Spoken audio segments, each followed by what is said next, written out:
Sometimes he was called White, or Blanc, or Albus, or Chalky, or Vice, or Snowy, or any one of 100 other names. His skin was pale, his hair a faded blonde, his eyes light grey. He was somewhere in his 20s at a casual glance, and a casual glance was all anyone ever gave him. He was almost entirely unmemorable.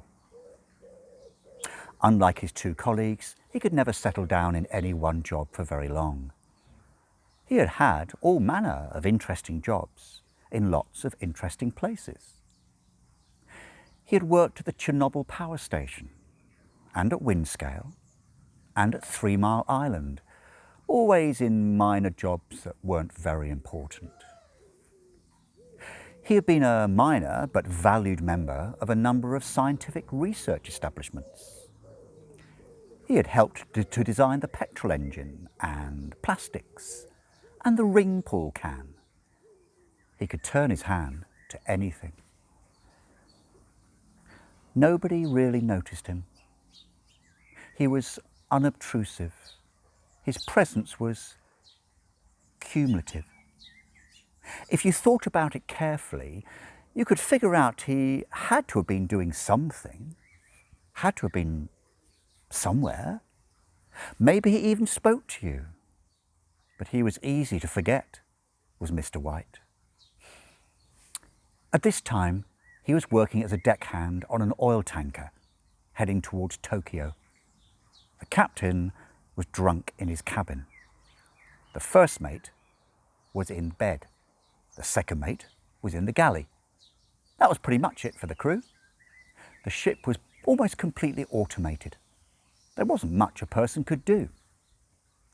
However, if a person just happened to press the emergency cargo release switch on the bridge, the automatic systems would take care of releasing huge quantities of black sludge into the sea, millions of tons of crude oil with devastating effects on the birds, fish, vegetation, animals and humans of the region. Of course, there were dozens of fail-safe interlocks and foolproof safety backups, but what the hell, there always were. Afterwards, there was a huge amount of argument as to exactly whose fault it was. In the end, it was left unresolved. The blame was apportioned equally. Neither the captain, the first mate, nor the second mate ever worked again.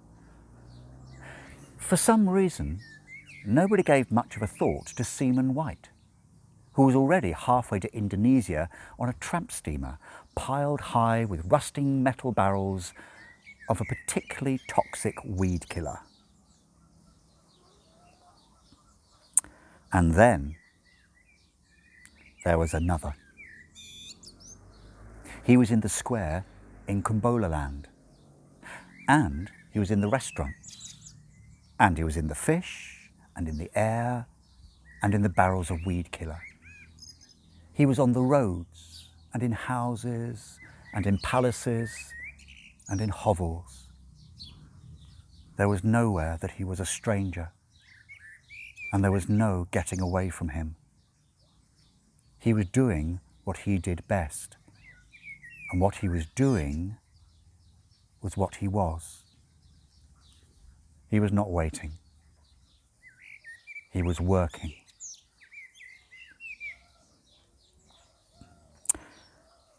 Harriet Dowling returned home with her baby, which on the advice of Sister Faith Prolix, who was more persuasive than Sister Mary, and with the telephonic agreement of her husband, she had named Warlock. The cultural attaché returned home a week later and pronounced the baby the spit of his side of the family. He also had his secretary advertise in The Lady for a nanny.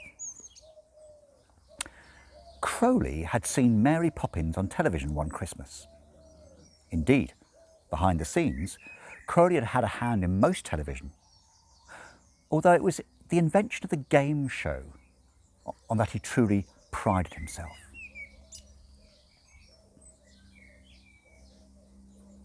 He toyed with the idea of a hurricane as an effective and incredibly stylish way of disposing of the queue of nannies that would certainly form, or possibly stack up in a holding pattern, outside the cultural attaché's Regent's Park residence.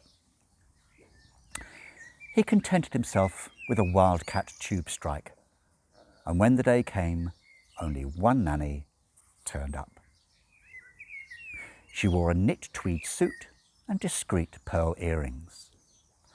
Something about her might have said nanny, but it said it in an undertone of the sort employed by British butlers in a certain type of American film. It also coughed discreetly and muttered that she could well be the sort of nanny who advertises unspecified but strangely explicit services in certain magazines. Her flat shoes crunched up the gravel drive, and a grey dog padded silently by her side, white flecks of saliva dripping from its jaw. Its eyes glinted scarlet, and it glanced from side to side hungrily. She reached the heavy wooden door, smiled to herself, a brief satisfied flicker, and rang the bell. It donged gloomily.